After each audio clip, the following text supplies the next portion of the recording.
قرآن مجید خود دو عجیب عبرت ناک مقام ہے. میں کوئی تاریخ کوٹ نہیں کر رہا ہوں، میں کسی کی دل آزاری نہیں کر رہا ہوں، میں کسی کے جذبات کو برانگیختہ نہیں کر رہا ہوں، میں کوئی حدیث نہیں سنا رہا ہوں ضعیف السند جس کی سند کمزور ہو. میں قرآن مجید کے دو مقامات کی طرف اشارہ کر رہا ہوں. قرآن مجید کے دو مقامات. قرآن مجید کی تلاوت سب سے زیادہ تاکید کے ساتھ واجب ہے کہاں؟ ایک ہی جگہ تو واجب ہے، نماز میں. اس کے علاوہ قرآن مجید کی تلاوت مستحب ہے، محبوب ہے، پسندیدہ ہے، تاکید ہے اس پر، اصرار ہے، لیکن ہے مستحب. واجب کہاں ہے؟ نماز میں. نماز میں قرآن مجید کی تلاوت واجب ہے، اور جب عام پیش نماز تلاوت کر رہا ہو تو مأمومین کو حکم ہے کہ وہ خاموش ہو کر سنیں، اور جب رسول حق تلاوت کر رہا ہو توجہ ہے، رسول خاتم النبیین امام المرسلین رحمت للعالمین، وہ محراب عبادت میں ہے، نماز جماعت پڑھا رہا ہے، قرآن مجید کی تلاوت کر رہا ہے قیام کی حالت میں. اور پیچھے نماز پڑھنے والوں کی کیفیت یہ ہے کہ قرآن کہتا ہے وَإِذَا رَأَوْا تِجَارَةً أَوْ لَهْوًا انفضوا إِلَيْهَا وَتَرَكُوكَ قَائِمًا. اے رسول، جب یہ تجارت کا کارواں دیکھتے ہیں یا کھیل تماشا دیکھتے ہیں تو آپ کو نماز میں تنہا چھوڑ کر فرار کر جاتے ہیں.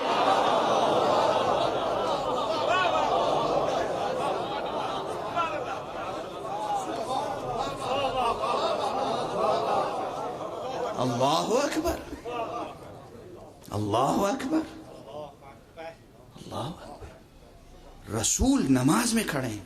ارے بھائی، میدان جنگ میں نہیں،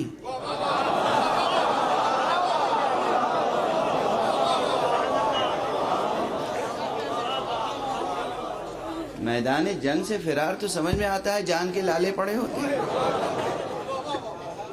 مسجد سے، نماز سے، رسول حق کو قیام کی حالت میں چھوڑ کر. اور کاروبار کے لیے جائیں تو ایک بات بھی ہے، آپ یہ آیت لے جائیے اور دنیا کے کسی عربی جاننے والے سے ترجمہ کرا کے لے آئیے. لہو کے کیا معنی ہے؟ لہو. ارے بھائی، میں تقریر کر رہا ہوں، یہ چھوٹا سا بچہ یہاں بیٹھا ہے ممبر کے پاس، باہر کوئی، اب یہ الفاظ مجبوراً استعمال کرتا ہوں، ممبر کے الفاظ تھوڑی ہیں، ممبر کا ڈکشن الگ ہوتا ہے، ممبر کی تہذیب الگ ہوتی ہے، مجبوراً استعمال کر رہا ہوں. کوئی مداری آ جائے، وہ بندر کا تماشا دکھانے والا یا بھالو کا تماشا دکھانے والا، سرکس دکھانے والا کوئی آ جائے، اور وہ آنے سے پہلے ایک باجا بجاتا ہے، ڈگڈگی بجاتا ہے، تاکہ بچے آ جائیں، انہیں پتہ چل جائے کہ میں تماشا دکھانا ہے، اسے کمانا ہے. یہ پرانا دستور ہے، یہ پرانا دستور ہے. اس زمانے میں بھی یہی ہوتا تھا. مسجد نبوی صلی اللہ علیہ وآلہ وسلم کے باہر دو طرح کے کارواں آتے تھے، ایک تجارت کے کارواں اور ایک تماشے کے کارواں. اچھا، جب اللہ کے رسول نماز پڑھا رہے ہیں اور وہ بھی نماز جمعے کی ہو،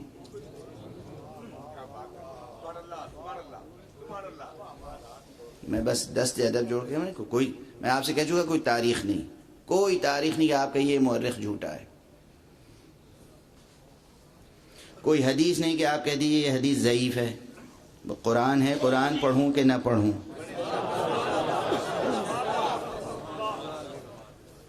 قرآن کی تلاوت کروں نہ کروں، قرآن مجید کی آیات کا ترجمہ کروں یا نہ کروں،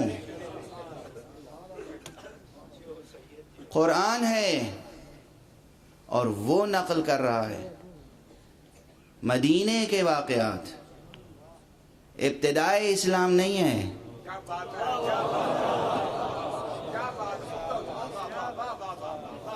جس نے 40 برس کی عمر میں اسلام قبول کیا ہوگا کم سے کم وہ اب 50 برس کا ہوگا، 55 برس کا ہوگا، 60 برس کا ہوگا. جس نے مثال دے رہا ہوں، سمجھنے کی بات ہے. جس نے 20-25 برس کی عمر میں اسلام قبول کیا ہوگا وہ بھی 30-35-40 برس کا ہوگا. جس نے 10 برس کی عمر میں اسلام قبول کیا ہوگا وہ بھی 20-25-30 برس کا ہوگا. بہرحال یہ بچوں کی بات تو نہیں ہے.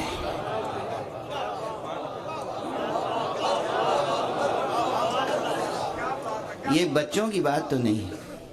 اچھا وہ بھی بات کہہ کون رہا ہے اور کہاں نازل کر رہا ہے؟ قرآن مجید میں. اللہ اکبر. قرآن مجید میں کون نازل کر رہا ہے؟ حق سبحانہ و تعالی. حق سبحانہ و تعالی کا انداز معلوم ہے؟ میں آپ کو ایک روایت ذکر کر دوں. اب اس وقت بھائی یہی مضامین آ رہے ہیں ذہن میں تو میں کیا کروں. حالانکہ تمہید ہے، بلکہ تمہید ہے. حضرت مولا امیر المومنین علی ابن ابی طالب علیہ الصلاۃ والسلام کے سامنے ایک سارق لایا گیا، چور. حضرت نے اس سے پوچھا کہ تو نے کیوں یہ گناہ کیا؟ حضرت امام رؤوف تھے، رحم دل امام تھے. کوشش کرتے تھے کہ جہاں تک ممکن ہو گناہگاروں کو معاف فرمائیں. اصلاً اللہ سبحانہ و تعالیٰ کی حکمت یہی ہے، اس کی رحمت کے تقاضے یہی ہیں کہ جہاں تک ممکن ہو گناہگاروں کے گناہوں پہ پردے ڈالے جائیں. وہ غفار الذنوب ہے، غافر بھی ہے، غفار بھی ہے. وہ ستار العیوب ہے، وہ کفار الذنوب ہے. اللہ اکبر. وہ گناہوں کو پہ پردہ ڈالتا ہے، گناہوں کو مٹا دیتا ہے. ایسا کریم ہے، ایسا کریم ہے. اس نے نظام کائنات ایسا بنایا ہے کہ چھوٹے موٹے گناہ انسان کریں تو خود بخود ان کے اثرات مٹ جائیں. رحمت حق، رحمت رب. اور پھر اس نے اپنے رسول کو بھی رحمت عالم بنا کے بھیجا، رحمت عالمین بنا کے بھیجا. سمجھ رہے ہیں آپ سب حضرات جہاں تک آواز آ رہی ہے؟ کیسا رب ہے، کیسا رسول ہے، کیسا امام ہے. جب کوئی آتا تھا مجرم تو آقا کی کوشش ہوتی تھی کہ اسے سزا نہ دی جائے، یوں ہی توبہ کر لے، استغفار کر لے، بری ہو جائے. کہا تو نے کیوں یہ گناہ کیا؟ اس وقت اس نے ایک اور گناہ کر لیا. لیکن توبہ ہوتی ہے جب انسان اپنی تقصیر یا قصور کو قبول کر لے، تسلیم کر لے، دل سے نادم ہو جائے. اس نے ایک اور گناہ کیا، کذب، جھوٹ. جھوٹ کا سہارا لے کہا یا مولا، یا امیر المؤمنین، میں نے پہلی بار یہ گناہ کیا ہے، مجھے معاف فرما دیے. یہ جھوٹ تھا. آقا تڑپ گئے، کہا جھوٹا ہے تو نے یہ پہلی بار گناہ نہیں کیا ہے. اس لیے کہ امیر المومنین کا جملہ، اس لیے کہ اللہ سبحانہ و تعالیٰ اپنے کسی بندے کو اس وقت تک رسوا نہیں کرتا جب تک کہ وہ کسی گناہ کو مکرر انجام نہیں دیتا. کم سے کم 10 مرتبہ تو چوری کر چکا ہے، تب آج تو گرفتار ہوا. جب امام نے لہجہ بدلا تو اس نے اعتراف کیا، کہا امیر المومنین میرا ہاتھ کاٹیے، مجھے میری توبہ قبول کیجیے. اب آپ مزاج سمجھے، مزاج مشیت. جب تک کم سے کم جب تک کوئی 10 مرتبہ ایک ہی گناہ مکرر نہیں کر لیتا اس وقت تک اللہ رسوا نہیں کرتا. اب سوچئے مسجد میں رسول کو تنہا چھوڑ کر کتنی بار گئے ہوں گے جو اللہ نے آیت اتار دی.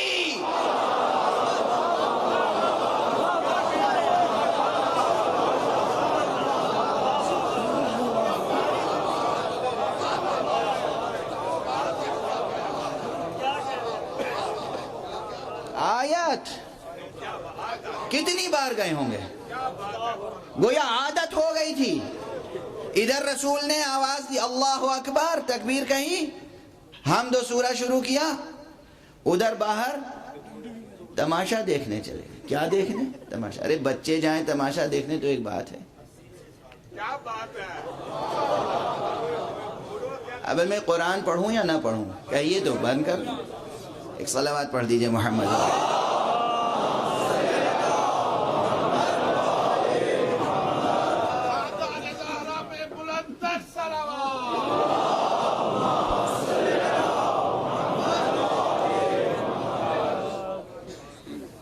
ابھی بات چھڑ گئی ہے.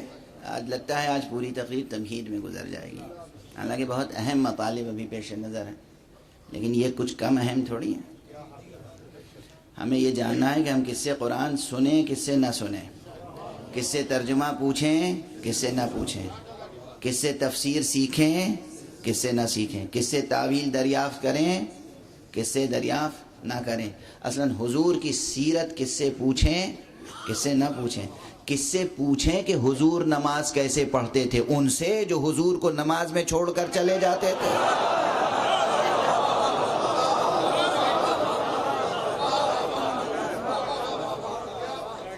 حضور نماز کیسے پڑھتے تھے؟ مجھ سے ایک بچے نے سوال کیا کہ یہ بتائیے کہ آخر مسلمانوں میں یہ اختلاف کیوں ہے کہ نماز کے کئی طریقے ہیں. نماز کے کئی طریقے رائج ہو گئے مسلمانوں میں. میں کسی ایک مسلک کی بات نہیں کر رہا ہوں، میں تو وہ ایک درد دل ہے جو آپ کے ساتھ شیئر کر رہا ہوں. دل سوزی کے ساتھ، دل جلتا ہے، دل تڑپتا ہے، دل کڑھتا ہے اس کیفیت پر مسلمانوں کی کہ نماز میں بھی متحد نہیں ہے. ایک غیر مسلم سوال کر سکتا ہے، خود مسلمان بچہ سوال کر سکتا ہے کہ آخر حضور پاک نے اتنے دنوں تک نماز پڑھی، سب مل کے نماز پڑھتے تھے مسجد میں، تو پھر دیکھتے نہیں تھے حضور کیسے نماز پڑھ رہے ہیں؟ کب بلند آواز سے پڑھ رہے ہیں، کب آہستہ پڑھ رہے ہیں، کیا بلند آواز سے پڑھ رہے ہیں، کیا آہستہ سے پڑھ رہے ہیں، کیا انداز ہے، کیا وضع ہے، قیام کیسا ہے، رکوع کیسا ہے، سجود کیسا ہے. پورا سورہ پڑھ رہے ہیں، آدھا سورہ پڑھ رہے ہیں، کیا پڑھ رہے ہیں، کیسے پڑھ رہے ہیں. حضور کو سب سنتے نہیں تھے، سمجھتے نہیں تھے. اب یقیناً سنتے ہوں گے، یقیناً سمجھتے ہوں گے، مگر یقین کس کا کیا جائے؟ وہ فہرست مرتب کیجئے کہ جو اس آیت سے خارج ہوں.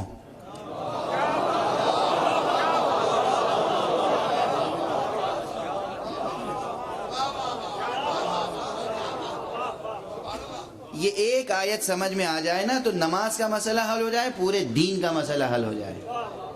کہ بھائی جنگ کے حالات میں ساتھ چھوڑ کر چلا جانا اور بات ہے، ہمارا بھی دل دکھتا ہے. جنگ کے حالات میں کوئی بلا وجہ تہہ تیغ ہو جائے.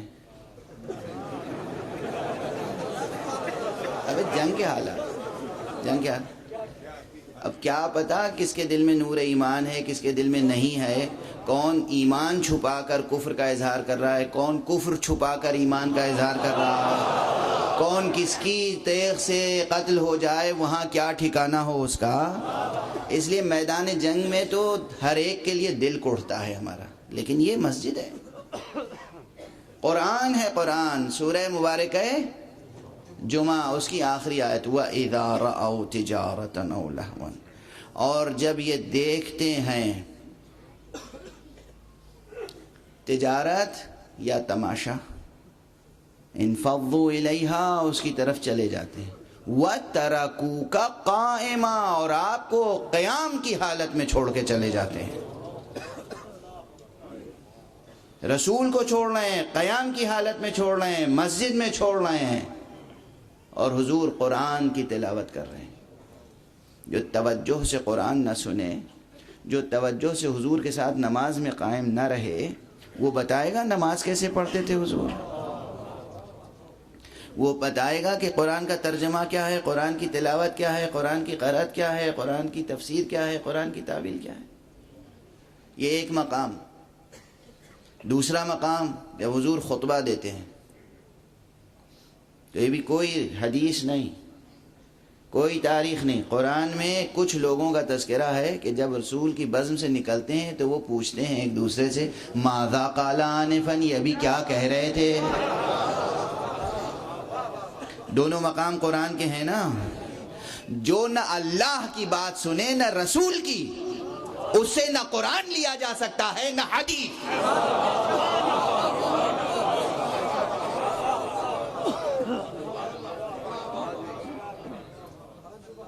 اب جب بھی کوئی تفسیر کا نقطہ نقل کیا جائے یا کوئی حدیث، تو ہمیں علم رجال، علم درایت، تفقہ کی راہ میں پرکھنا پڑے گا یہ کس فہرست میں ہیں۔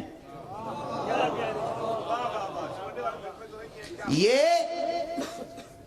ایک روایت سنتے جائیں اسی ضمن میں کہ ایک مرتبہ مسجد سے سب چلے گئے، جیسے چلے جاتے تھے، صرف 8 افراد رہ گئے۔ تو حضور نے ایک جملہ کہا، اگر آج یہ 8 بھی باقی نہ رہ جاتے تو مدینے پہ اللہ آگ برساتا، یعنی عذاب نازل ہو جاتا۔ تو اب قریب ترین جو افراد ہیں وہ 8 جو کسی حالت میں چھوڑ کے نہیں گئے، وہ بتائیں گے نا کہ حضور نماز کیسے پڑھتے تھے، حضور تلاوت کیسے کرتے تھے، حضور بسم اللہ بلند آواز سے تلاوت کرتے تھے یا آہستہ کرتے تھے یا نہیں کرتے تھے۔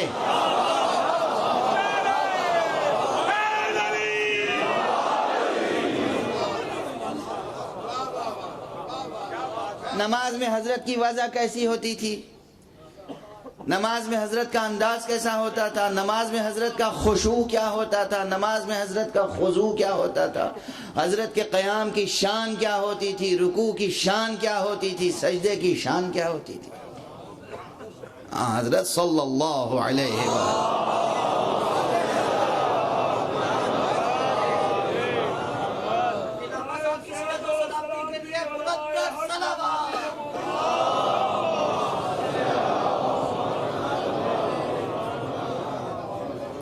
چاہے کوئی قرآنی نکتہ ہو، چاہے کوئی حدیثی بیان، چاہے کوئی قرآنی نکتہ ہو، چاہے کوئی حدیثی بیان، ہمیں دیکھنا پڑے گا رجال حدیث کون ہے۔ کیا رجال وہ رجال ہیں جنہیں قرآن رجال کہتا ہے؟